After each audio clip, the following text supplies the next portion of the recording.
তো বন্ধুরা, কী অবস্থা সবার? চলে আসলাম আরও একটা ব্লগ নিয়ে। তো আজকে আমরা যাচ্ছি ফরিদপুর শহরে। এইখানে মূলত ঘুরতে আসা না, মানে বৌদির সাথে আসলাম। বৌদি মেইনলি ফর্ম উঠবে বৌদির কলেজ থেকে, রাজেন্দ্র কলেজে। তো সেইভাবেই আসা, ওয়েদারটাও ভালো ছিল, সব দিয়ে মোটামুটি ভালোই গেছে। এই পাশে মেইন সমস্যা একটাই হয়েছে ফরিদপুর শহরে আসার পরে, জ্যাম আর জ্যাম। আর জ্যাম অন্যদিন না বাদুক, আমি যে কয়েকদিন আসছি বাদিনি, বাট ওই দিন বেঁধে গেছে। তো কলেজে ঢুকলাম। কলেজটার ভিতরে খুব সুন্দর একটা জায়গা অ্যান্ড ভালো একটা প্লেস, ঘুরে মজা পাওয়া যায় এরকম একটা জায়গা, মানে মোটামুটি ঠিকঠাক।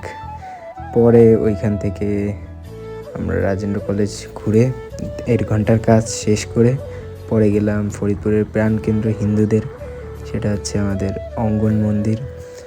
এইখানে গেলে আমার মোটামুটি ভালোই লাগে, একটা খুব সুন্দর জায়গা, মাইন্ড ফ্রেশ হয়ে যায় আর মতো জায়গা। তো তারপরে গেলাম বৌদিদের কানাইপুরে বৌদির বাড়ি থেকে বেরিয়ে দেন রওনা দিলাম। বেশি না, 3 ঘন্টা থাকলাম। এই যাওয়ার পথে বুঝতেছিলাম বৃষ্টি হইতে পারে, তা চালানোর প্রায় আধা ঘন্টা বা 10 কিলো পথ পার হওয়ার পরে বৃষ্টি শুরু। তো বৃষ্টির মধ্যে থামাথামি আর করিনি, চালাই গেছি। পরে ওইভাবেই চলতে চলতে জার্নি শেষের পথে চলে আসলো। পরে কালনা ব্রিজে ওঠার পরে ভাই লিটারেলি আমার পুরো সারাদিনের ধকলটা শেষ হয়ে গেছে ভাই।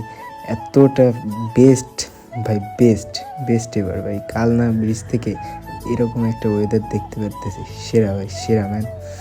এখানের মানে আকাশ মনে হচ্ছে সামনে আকাশের মধ্যে ঢুকে যাচ্ছি, মানে সেরকম একটা ফিলিংস।